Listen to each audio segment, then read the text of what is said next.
What it do, folks? We back again, past, present, future. Oh my God, your guy Trippy OG, Smitty, Knicks Anonymous, one half of the dynamic duo. Y'all know how y'all do. You know what? One of y'all take it away. This game was crazy tonight. Oh my goodness. Stevie. Nah, I didn't see this coming. You wanted to start, Smitty? I'm sorry. No, you go, man. You take the floor, bro. It's all you.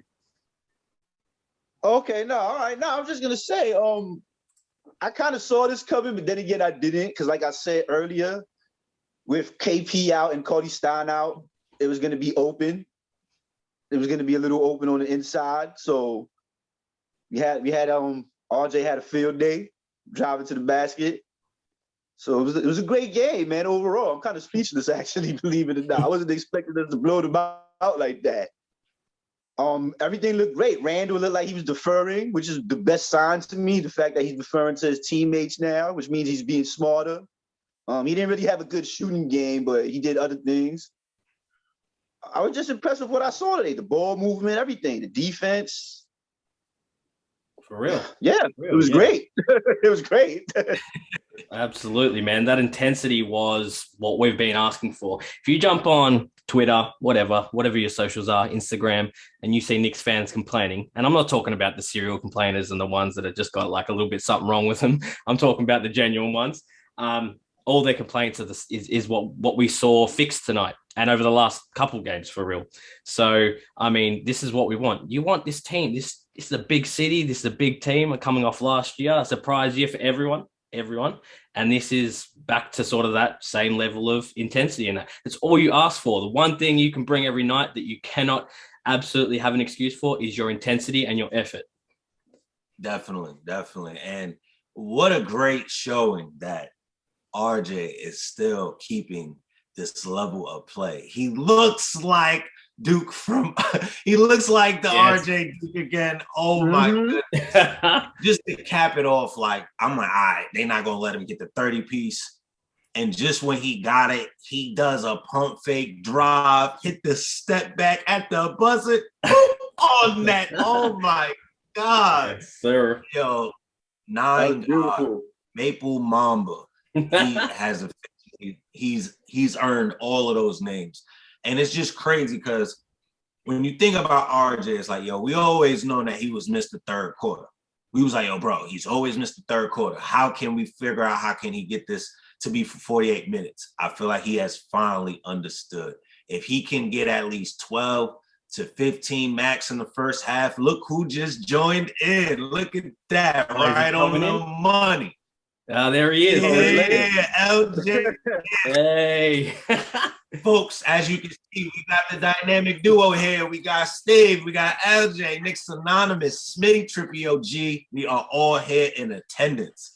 But before I keep going, L, you now here, bro. How do you feel about this game? Good, don't worry about it. How you feel about this game, though, bro? Yeah. That's it. That's how we all feel in here. Yo, so this game was so much fun to watch. And honestly, y'all don't know, but we have a friend. Me and Stevie have a friend.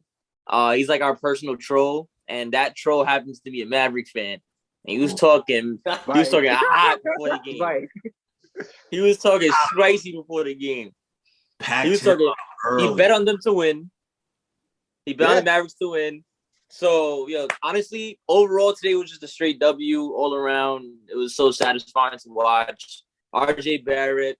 Yo, bro, the team is yours, my guy. Here's the key. Here's the keys. Hit him with the... Yeah, bro, you got the keys, bro. Take the keys. Hand them over. But one thing I want to touch base on with y'all, right? Now, when you look at this game, you look at the Spurs game, you look at just a couple of games overall through the season. The way the team plays when Mitch gets touches is beyond different. Like, we look like a different squad.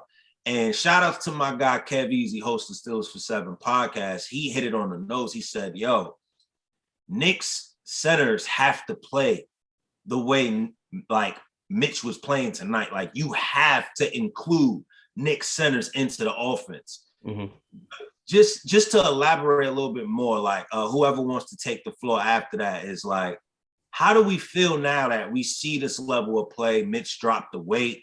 He's getting back in his bag. Do we actually trade him?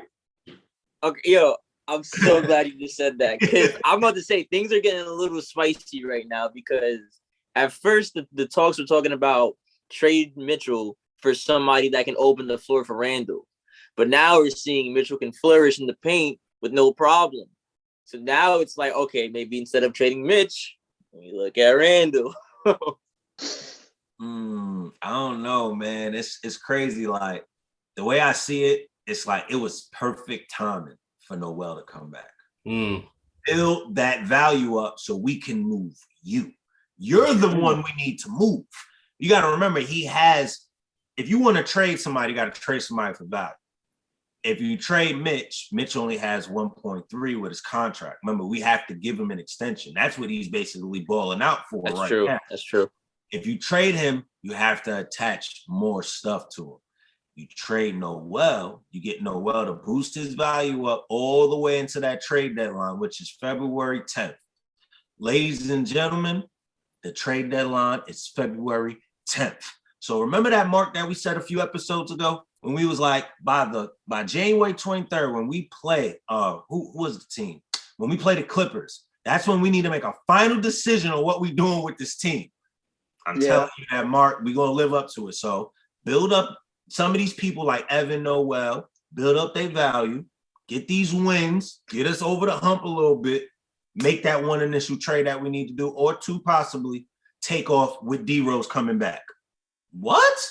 Perfect. But I like that Noel came back, though. That's my personal opinion. I like the level of play. Of course, he's still winded, but his value is definitely going to go up.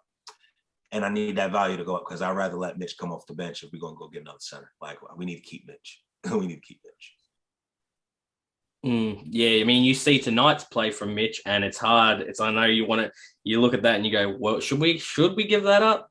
Really? Because like you said, and your other guy said, man, when centers are playing and touching the ball and even Noel's done it in past games. When Taj is like, putting up those mid-range jumpers, he's actually under the basket, getting baskets in. We're better.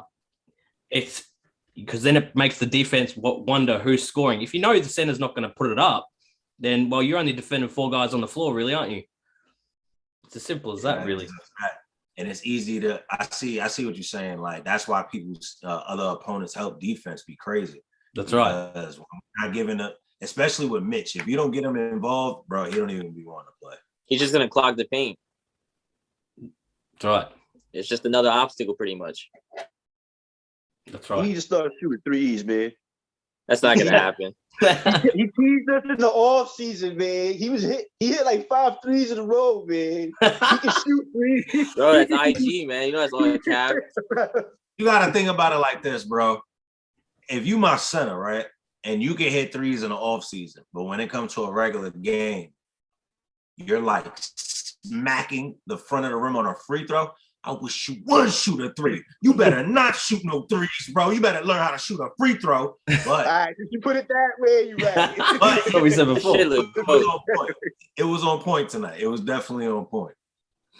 Oh, man. But, Smith, I'm going to slide this one to you. So, you know how we do. You got to talk about the past, the present, and the future. So we're going to touch base on the past. Okay. You talked about it a little bit earlier. How do you compare last game with San Antonio to this game? Oh, yeah. All right. So comparatively, I mean, we kept the right motion, like momentum. We kept going. I think we built off that, to be honest. That's where I'm going to base this. I think we built off that. San Antonio love playing drop coverage. That's classic Pop, right? He's gonna, bait you into shooting, and they're obviously going to look at some of the ways that we've shot the three ball in the last, this whole season. It's been very hot and it's been very cold at times. So they play drop coverage. Now shoot the three. We'll live with it. And obviously we had a pretty good night from behind the arc, but I think Dallas was a little bit different today. They probably played up on us a bit more, but we were still hitting shots. But again, we've been doing it, and we sort of started over the last few games, but with Spurs especially, we were still going inside. We were still starting that game inside out, that's basketball, man. This is all we've been. This is what we want. This is what we want, man. It's like I said. I think I said with the Knicks Anonymous guys on a post. I said it's funny, huh? Who'd have thought if you got closer to the basket that the ball was easier to get in the hole? And this is something I post all the time, man. I mean, you get closer. There's a reason those percentages are up higher. Like, let's be honest, man. I mean, as you know, I'm against the volume 3-point shooting, but yeah, I really liked, I guess, both efforts. So we played a little bit of against two very different systems in, the Spurs and Dallas. And obviously, they were missing Porzingis tonight, but the Spurs game, man, I think that really set a tone. I think that really did. I know the Spurs ain't much or whatever. Say what you want. People, there's going to be haters that say, they're not much. You should beat them. But no, I think with where we're at and the issues that we've had and faced, that was a tone setter, man. Like, it's just a whole team effort. Again, moving the ball, keeping it moving, trusting in your shot, trusting in your teammates, and then having that one player. So RJ, it's been RJ for a while, just taking over. But again, I have to say, and this is to anyone that's been really heavily giving it to Randall, man, he might have had 2 points in the last game and he might have had a bit of an average night tonight, but that guy can do some other things too still, yeah? And I like the way he's worked on, like we talked about last episode, his attitude and hanging the head. I haven't seen it as much, man. I think he's working through that, and I think he's understanding that, and that's good because, look, man, people keep booing, and I'm over that now. I think it's time to let it go. You've let people know what you want to know, but, man, Randall's still affecting the game. He might not be doing what we wanted from last year, but he affected the game tonight, and he affected the game against the Spurs, especially 2 points, but 12 rebounds. I mean, you know how hard it is to body out some of those guys? They have Drew Eubanks. They have Jakob Poeltl. Those aren't small guys, man. Big time. And they got KBD, Bates Diop. He's not a small guy either. So if you can rack up 12 against that, man, and a Spurs, and not to mention a Spurs, roster and system, then you're doing all right as far as I'm concerned. So 2 points, it's ugly, yeah, but he's doing a bit more, man. Definitely.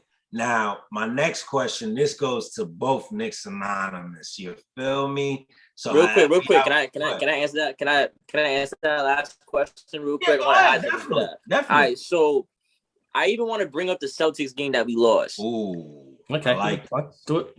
There's what I see in these last 3 games is a sense of consistency. We're actually building consistency, even though we lost. But everybody was going to the basket. Even though RJ got blocked like 10 times, he kept going to the basket. So all that energy built up to the Spurs game. And look, we steamrolled them. Then we kept that consistency on to this game, and we steamrolled the Mavericks. So I see a sense of consistency being built here. And honestly, thumbs up for that one. Because we have been missing consistency for God knows how long. Exactly. That's what we're saying. That is a fact. So, matter of fact, this is going straight to Stevie. How do you feel overall about the bounce back from just Randall's game in these past 3? He went from thumbs down, shut the F up, to 2 points, 12 rebounds, to basically having almost a triple-double game tonight. I guess it goes to show he's more mentally tough than what people give him credit for.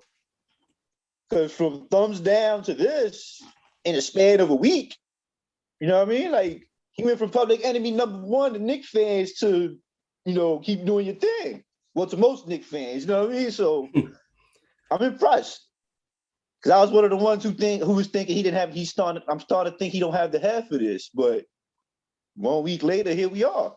So yeah, I'm pretty impressed with where he's at and where we at as a whole. Because before this week, last week, the week before, we were talking positive, but it was a little gloomy. Yeah, that's a fact. It was an ugly, sunny day, you know what I mean? Now the sun's out. You know what I mean? The sun's out, Bonds is out, you know what I mean? We definitely starting to get there. Yeah, exactly. Everything's starting to get good. We have some momentum going. So right now, and what's good too, what's perfect now, is we have a 2-day rest. And on Saturday, we got the Hawks. This 2-day rest is gonna be good. Question: We got the 2-day rest because we do have a back-to-back to this weekend, right? Is that am I correct? We have a back-to-back. Off top, I'm not sure. I think it's Sunday and Monday, or Monday and Tuesday. No, we play Saturday. We definitely play Saturday. No, we play Saturday. I think the back-to-back starts after that game. Yeah, Oh, he's okay. right. The back-to-back's after that. I just peeped it. Yeah, it's after that. We do back-to-back with Charlotte and It's Monday and Tuesday, right?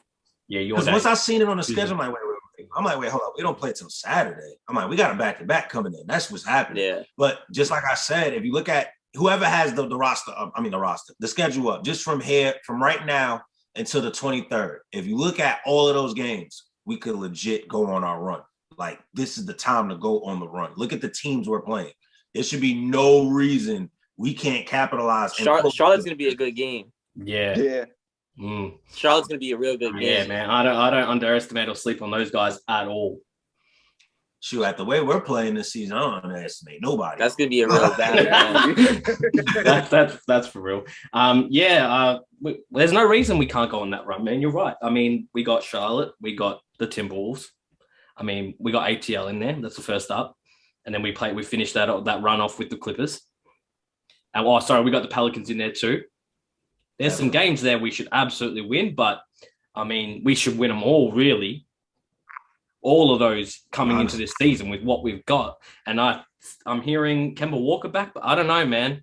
I think they're holding on to him on the sidelines for a reason. You think for a trade? Yeah, I think, man, I think he might become the next Maverick. They want to keep him healthy. Me personally, I'm agreeing with that. I feel like he's definitely up next for a trade. Like, I feel like Kemba's gonna end up being out of here. Mm-hmm. If not Kemba, I can definitely guarantee this. The way Obi has still been getting not that many minutes, Obi's out of here. Obi is he's not happy either. He's getting back. He's a part of a package that's going to be included with Evan to help boost to get Evan out of here. So they're going to attach them two together. That's what I see off the rip. As it comes to centers, we're going to make a decision on that. You get what I'm saying? We actually might not even make a move for a center right now. We might not even do it. Because what you got to remember also with that money that Randall did leave on the table, we could pull something out the hat. Now, the question I have to all of y'all, right? How do we feel if the trade move that we make by the deadline is to only possibly just get Cam Reddish? How would y'all feel about that? How would that impact the team? Yeah, I like it. I mean, the last couple of games, why would you sort of ask, but you don't want it to be a knee-jerk reaction either, just to a couple of games. But these guys are playing because obviously they don't want to move on. Guys don't want to go to Indiana, that's for sure. So no one wants to go there. But yeah, Cam Reddish, I mean, if that's all the move we make and we don't give up too much for it and it doesn't disrupt too much, then why not? You're bringing in a guy who can play alongside RJ, but does he come off the bench? That's the thing. I mean, would they mesh better together playing as a starting group, or would they mesh better separate? But again, they've still got that connection. So if that's all we did, I'd be happy with that. I personally think if he did come, just to answer that one question, he would have to probably come straight off the bench. Yeah, that's what I would think. At that point, that's when you let Burks. If you're not getting rid of him, you would let Burks slide back up to the starting unit, and he would just be the actual 3. RJ would shift to the 2. Yeah. And for some reason, if we're not doing a major trade, obviously Kemba's going to stay. That's when Kemba slide back into his spot. Yeah. You know what I'm saying? As being the starting point guard. But how y'all feel about that? Yeah, I like it. I'm not sure if he's known as like a defensive presence, but I'm kind of a fan of his defense. His hustle. His hustle makes up for the lack of steals that somebody could get. He keeps the guy in front of him. And he's young. I mean, the number one thing that I want the Knicks to keep doing is keep building on a young core. Like we tried it with the veterans, like that, like with the Fournier, Kemba, like we tried it, failed. So I feel like it's time to keep it young, and like you said, the connection's there. I don't know how I feel about the Zion thing though. There's a lot of talk about getting Cam so Zion could come. Mm-hmm. I don't know if y'all want to talk about that right now, but or if you want to say that for a different story. But We'll if we get, It's about that myself. We'll definitely save that one for the next. yeah, we're gonna say that one. But for Cam, I think it would be a good pickup because we've been playing it safe so far. You know, with the signings, even with Fournier and Kemba, you know, they're all movable. You know, we're not trapped to anybody. Even the all season before that with the free agency, you know, we've been picking at it little by little. So doing that, it would be like a classic Leon thing. You know, playing it safe, and you know, it's a great pickup. He shouldn't cost that much. That's a fact. How you feeling, Stevie? How you feeling? I wouldn't mind having Cam Reddish. Cam Reddish was pretty good when he was in Duke. He was real good in Duke, alongside RJ and, well, I'm not going to mention Zion because we can talk about that next time, but alongside RJ, he was good. Like LJ said, he wouldn't cost that much. Maybe a young player, maybe Knox in a pick, something like that, I would assume. Yo, I was just gonna say that. I'm like, bro, it's gonna have to be Knox. No, it's gonna be Knox. He's a 3. Man, release that man. And honestly, it just makes sense for both parties. Like, if you do that initial trade, look at the system of the Hawks. They need a Kevin Knox type player. He's a guy that don't need the ball in his hand all day. You just need him to literally just hold his man for a second, shoot the ball. Especially their system, they like shooting all day, so he would fit well in that. You know what I'm saying? He would do what Cam Reddish is not trying to do. Cam Reddish is a guy that he could get it at all angles, but if you don't give him the time, that's like throwing a baby at some wolves. It's like, bro, you gotta give him some time. Like, you gotta give him some type of minutes. You know what I'm saying? So that would definitely be perfect. So Cam, with the last, he would definitely help the fast break points too. Not for nothing. Yeah, absolutely. My only problem with Cam though, and it's not a problem with him, is that we have a lot of young players, and we all know Tibbs don't like young players. Like, how would he fit in as far as the coaching scheme goes would be my issue. My thing is this: he would fit just for the fact of, look at the Knicks. No. Even with the organization, they gotta understand at this point, you done gave Randall everything. You done gave him the keys. You done gave him permission to never get benched. You done gave him damn near half of Kentucky. You better at least get RJ something, bro. Come on, RJ got to get something. True. Yeah. You can't get Zion, go get him Cam at least. And we need a 3 guard. My thing is this: why go get Grant, right? And give the bag to go get Grant when you go get Cam Reddish. And that's still helping RJ out. Somebody he don't got to worry about figuring out his game. He knows his game, and then he can help the team instantly know his game. It's a win-win. As much as I like Grant, I would settle for Reddish, though. I'd be cool with that. Definitely, man. Definitely. Yeah, absolutely. So the last question to everybody before we get out of here with our last, 6.